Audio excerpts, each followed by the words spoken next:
ಮನಸಲ ಬಾಗಿಲ ಸದ್ದಿಗೆ ಎದೆಯಲ್ಲಿ ಸ್ಪಂದನ ತೆರೆದರೆ ಬೀಸುವ ಗಾಳಿಯೋ ಹೇಳಿದೆ ಸಾಂತ್ವನ.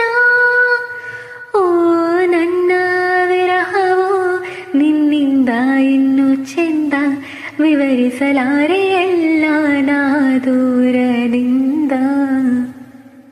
ನೆನಪನ್ನು ರಾಶಿ ಹಾಕಿ ಎಣಿಸುತ್ತ ಕೂರಲೇನು, ಕನ್ನಡಿಯಲಿ ನಾ ಹುಡುಕಲೇ ನಗುವೊಂದನು.